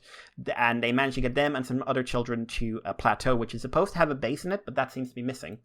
And they say, like, we're going to go this way for a few weeks, and we'll be back, and we love you, and promise to be back. And 5 years later, they're still not back. And their children, Haley and Taylor, are clashing a lot. And Haley finds the base. It was underground. She finds the training Jaeger underneath it, but when she turns it on, it basically sends out a klaxon, which attracts Copperhead, who is basically what happens when you cross a Komodo dragon with a magma. Piece of magma, really. Villain. And yeah, he kills a lot of people in the first 20 minutes. Okay. Like, lots of little children you've gotten to know in the last 20 minutes die, including the love interest, the girl who's being set up as the love interest for Taylor. That's why you should never love anyone, Mikey. Yeah. And the story becomes about them taking the Jaeger Atlas Destroyer, crossing to Sydney and trying to get her along the way, dealing with the effects of drifting, because they go into what drifting means a lot in this show. A lot. And they also encounter an unusual little kid who they name Boy. Boy. Everyone's done it. Everyone. Who has more to him than meets the eye. And they also meet Shane, who is an Australian man and therefore evil. Fucking Australians. Yeah. God damn it. Yep. And very small human cast. 6 major characters, I'd say. There's one May, but the writing's very good. The writing stable was very surprising to me, because it includes people who worked on Earth's Mightiest Heroes, Transformers Prime, X-Men Evolution, Wolverine and the X-Men. Those are some good shows. a lot of good shows, and these guys are the showrunners. You saying that makes me go, oh man, maybe I should watch the show, even despite the weird animation. There are moments in the animation you will be annoyed, but I can't say you will like it as much as I have. Okay. But I will say, like, you will at least be able to go, like, I see the keys here. I see what people are getting from this. Is it because I'm a whiny bitch? Is that yes. why I might? Okay, fair enough. To be blunt. There's also stuff in here. There's also stuff in here, like, tonally it's very different. It's much, much darker than the movies, but there's also stuff in here you'd never get in a live action movie. Okay. Like, quality. I like Pacific Rim. Yeah, but it didn't really hit you with deep emotional stuff. It was fun. No, there's quite a lot of emotion in this one. But like things like kaiju on kaiju fights. Oh, okay, that's a neat idea. Because here's something I've never considered. What did a kaiju eat? I would assume that they were just self-terminating. Like they existed for like a short amount of time to then they breed. Die. Oh, okay. I assumed they were all genetically created, and that was but like it seems to be like once they're there, however long they're going to be there, they need to keep the population up. Okay.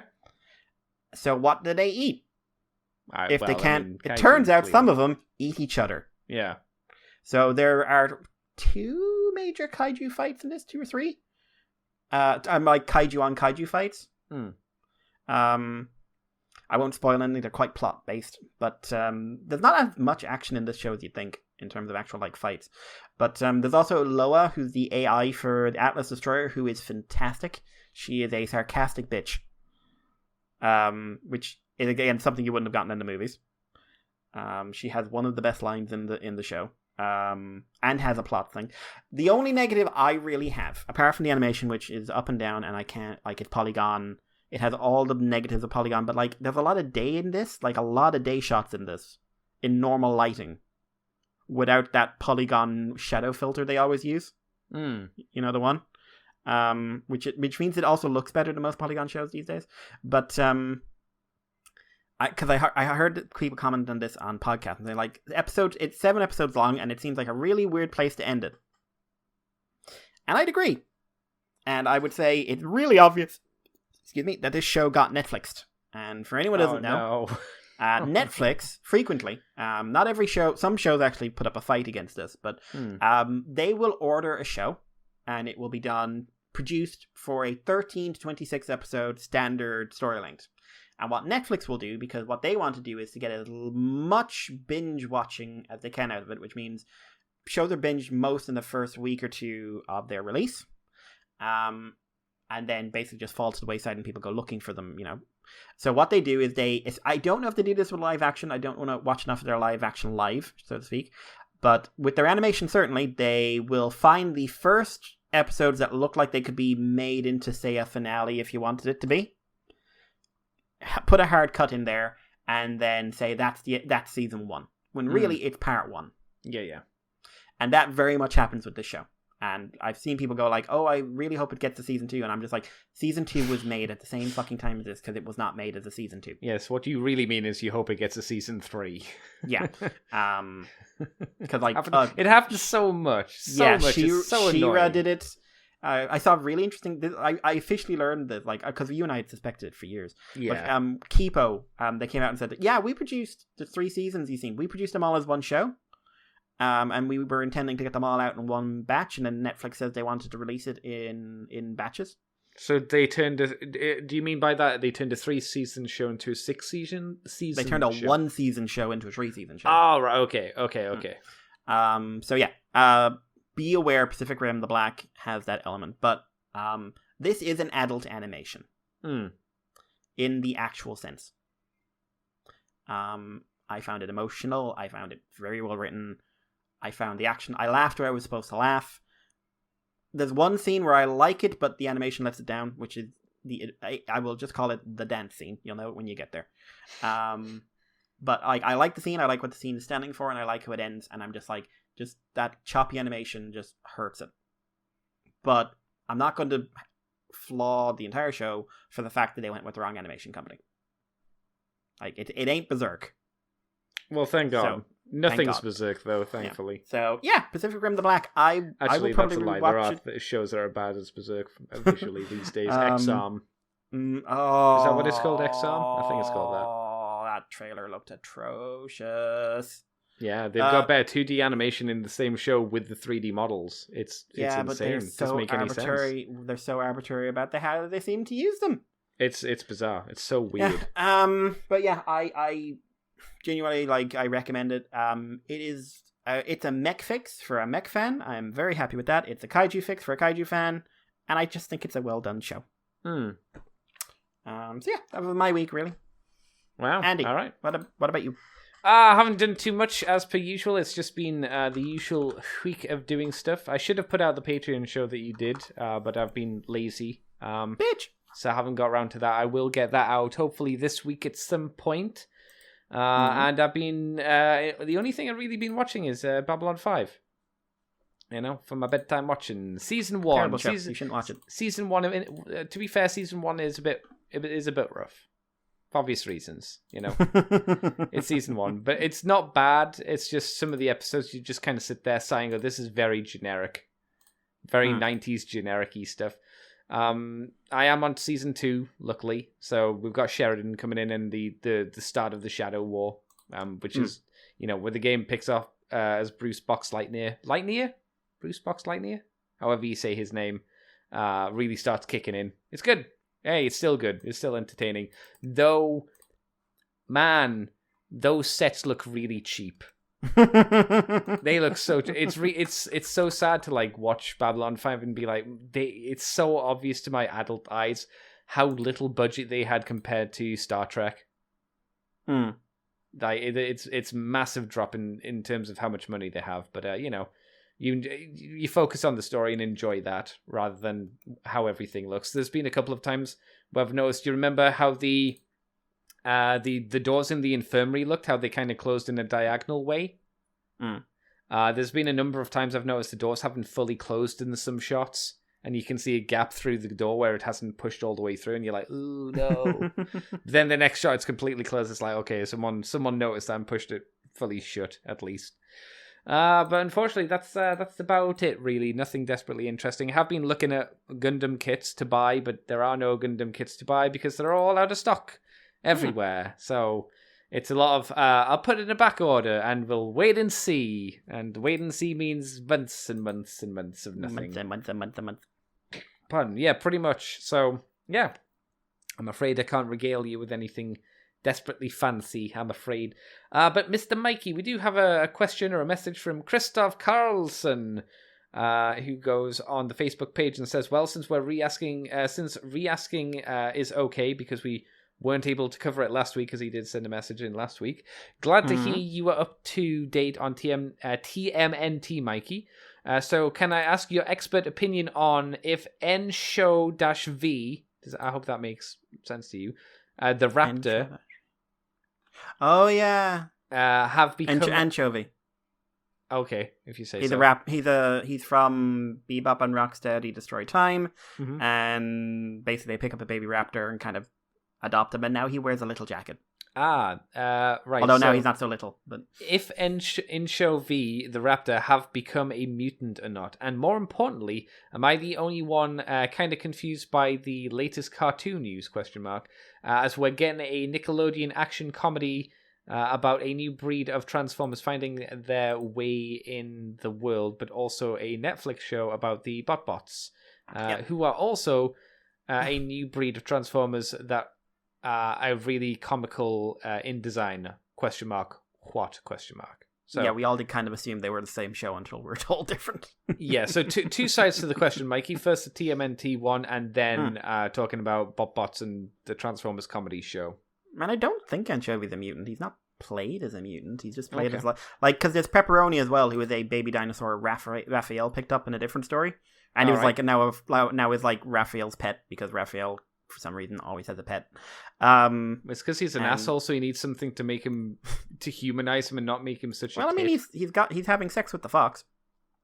All right, good for him. Is the fox an anthropomorphized, or is it just a wild fox?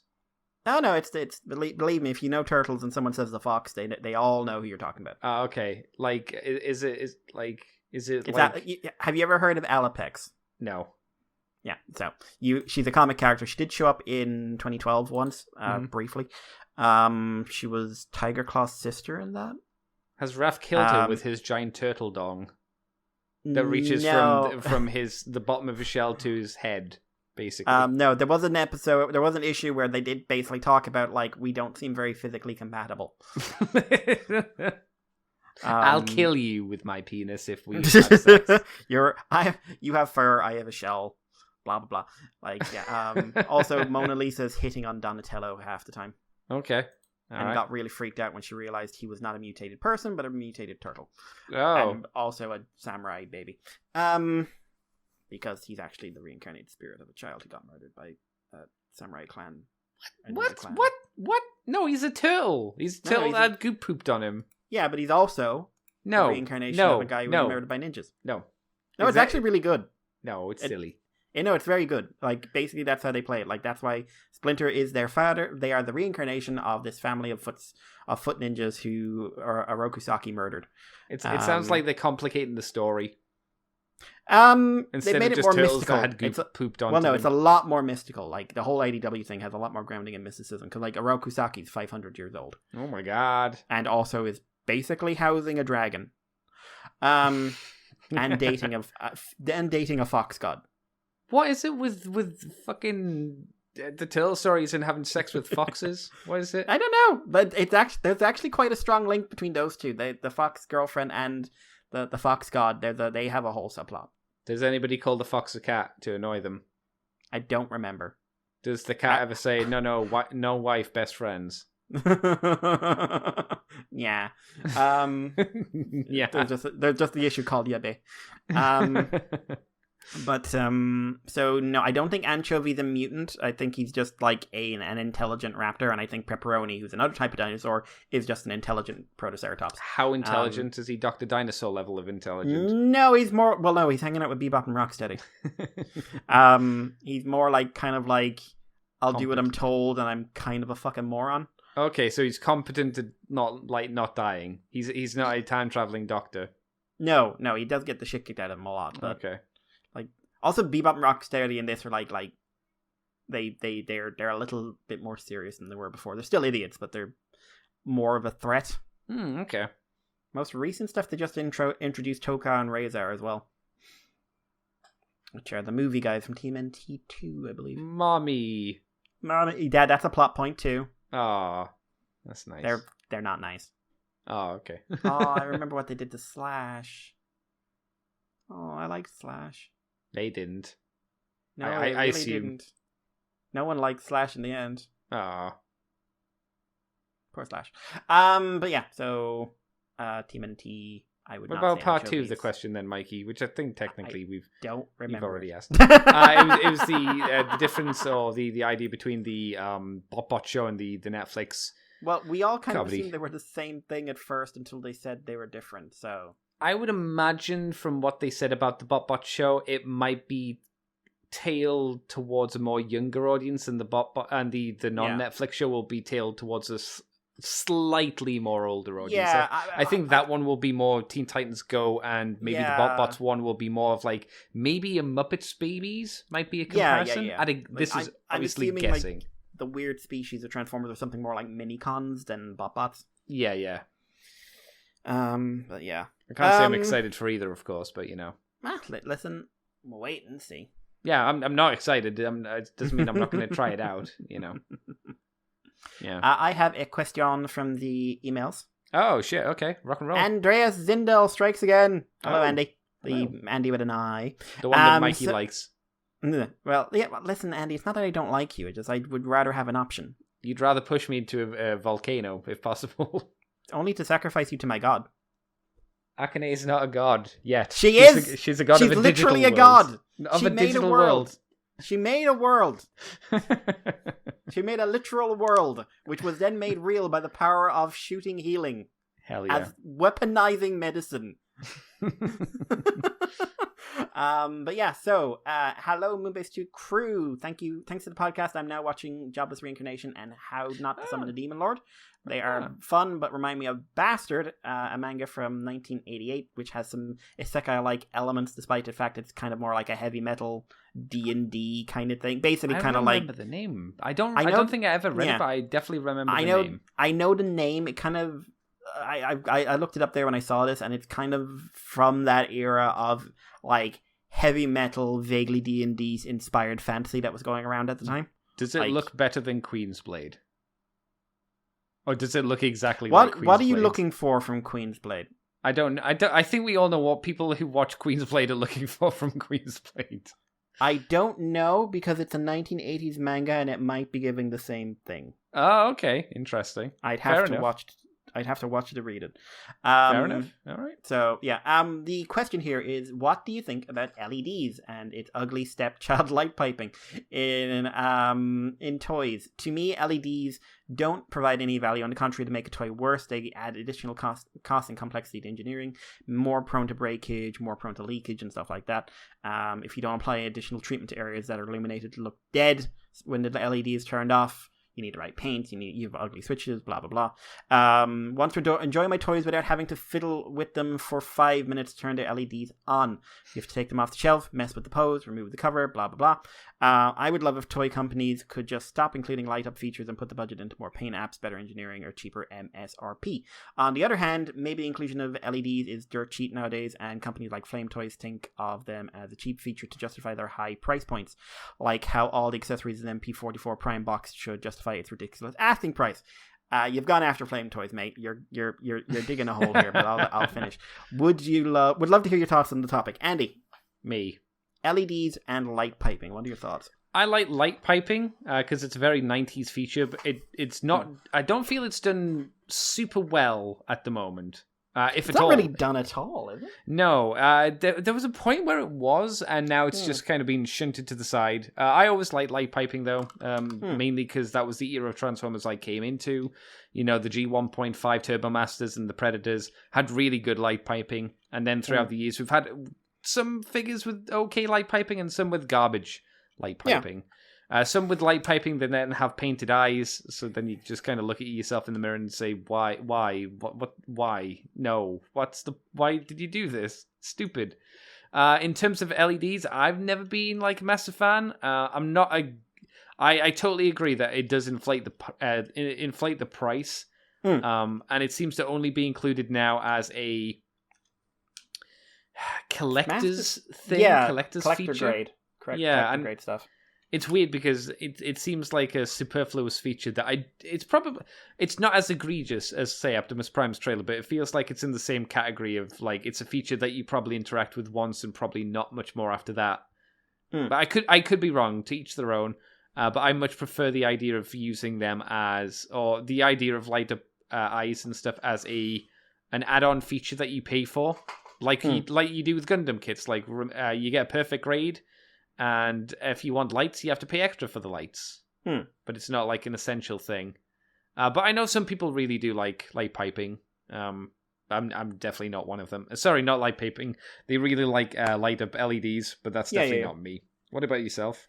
I like light piping a lot. It's a simple feature. Yeah, it can lead to like wrong angle. Your toy looks a bit dead, but I do enjoy really good light piping because it's a way of adding a lot of life to a figure if you put something behind it or if you have it in the right spot. And it just makes it more fun for me to interact with. It can be done very, very badly, and I always love when a figure was clearly planned to be light piped and then they painted over the eyes. That's so stupid because they still have the clear bit in the back of the head, and you're like, what are you doing? Which means you've just added a weak. That's something about light piping. It does add a point of weakness to your toy. Sure. I've never had an issue with those, though. No, I did once. I can't remember. Because it was one like the clear plastic went all the way down to the ball joint.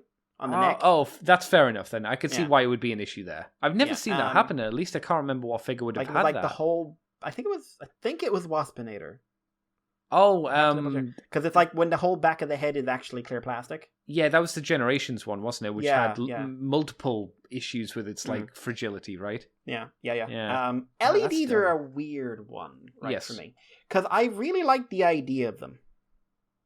And anytime I've gotten something with LEDs, I've always had to play with them, and I've always enjoyed how it looks and everything else.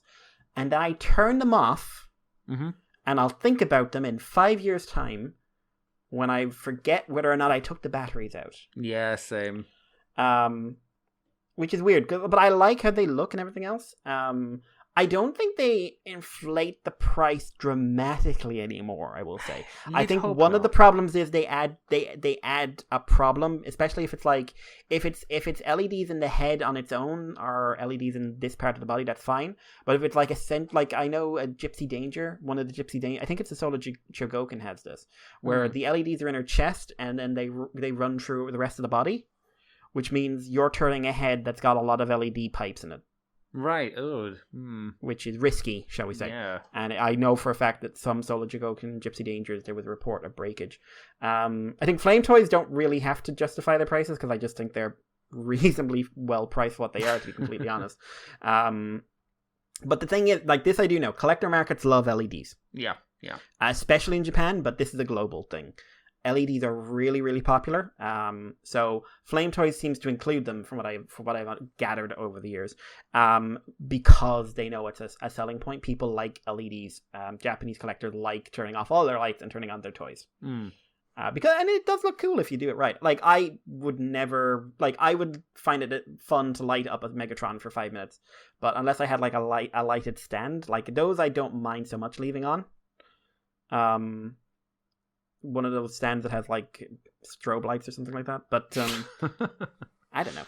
There's a term, I don't care. But so I think Flame Toys justify their prices by being kind of exceptional. I think MP44 artificially inflates a ridiculous acting price because it hates you and everyone you love. And it got the thing that gets me about MP44 and the masterpieces and stuff like Megatron, Beast Wars Megatron, is the voice clips. Right, yeah. That probably costs obviously money because they got to hire people for that shit. Those cost a lot of money, and they've got it. The voice actors in Japan and America who did the Transformers ones are fucking high level. Yeah, which means they are not cheap to get in to record a line for a toy. I would imagine as well, just the equipment, the voice box probably is quite expensive. Yep, and then you have to have a sound channel built in as well, and the wiring for it, and it affects, it can usually adds a big backpack onto your toy, and MP44, they got the Japanese voice actor and Peter Cullen in. Yeah, that's true. Which means there's something no one's ever considered about the price. How much is it costing you buying MP44 for them to have two high level voice actors? Yeah, this is post live action movie 2007 Peter Cullen as well. Yeah, multiple live action movies. Peter Cullen. Yeah, he gets paid a ridiculous amount of money to go in and record 5 lines for something. Yeah. So I LEDs are something I don't interact with, but find really fun. Voice clips are frequently something I don't find fun, and I know are adding a buttload onto the price. So yeah, it's something I would very happily do without. I'm sure other people would be very happy to have them and love having them. I know people who do third party love getting LED stuff, but I think the only thing I can think of that did LEDs in a way I really liked was the Planet X Trypticon, where the LEDs are these little removable lights that you put in, you press, and they turn on their own. Oh, that's right. I remember them. Yeah. And I would be very happy to have that light blazing away, because that's not going to damage the toy. It's not interfering with your engineering. You can take them off. You can turn them off. And if they're if it goes out, the toy doesn't look worse. Yeah, and since they're removable, I would imagine if one, like you say, if one does go out, you just replace it, right? Yep. Or do you want another color? Yeah, exactly. Yeah. Yeah. So yeah, that's my thoughts on LEDs. I think that's fair. Yeah. Is that all the questions then, Mr. Mikey? That. Right, then, Mr. Mikey, thank you very much for coming on by and chatting the Transformers with me today. Where can people find you on the internet if you want them to? You can find me on Twitter as Irish Paleo, and if you want to send us a message, you can do it on the moonbase2@gmail.com, or you can send it on Facebook, Twitter, Libsyn, Patreon, Weebly, wherever else we are. I don't know. Are we under the table? I'm probably under the table. I mean, your legs are under the table. You'd think so, wouldn't you? But What about you, Andy? You can find me on Twitter, CCTFW, on YouTube as Grubber Commander TFW. You can find this podcast on the Moonbase 2 forums, so on Twitter, iTunes, Facebook, Libsyn, YouTube as Moonbase 2 Transformers Podcast. You can head over to patreon.com/Moonbase2, and if you do $2 each month, you get the extended version of From the Files to Teletran 2, and you also get the Moonbase Woo-Woo, where we talk about non-transformy things in more greater detail. Excuse me. And you can also head over to ccbunker.weebly.com if you want to grab the podcast that way as well, if you feel like. And I think that is everything. YouTube page is Moonbase 2 Transformers Podcast. I think I mentioned that, but I'll throw it in again just in case. Anyway, thank you very much, Mikey, for coming on by and joining me this week. We'll be back next week as per usual. Maybe with some news, maybe not. I mean, who knows? We're still up in the air at the moment of what the hell's happening with Transformers. But we'll be back and we'll talk about something and hopefully entertain you, the people. So until then, everybody, thank you very much, and we will both catch you next week. I just put in a pre-order for the Robot Damashi Atlas Destroyer. Oh, Mikey. I like it.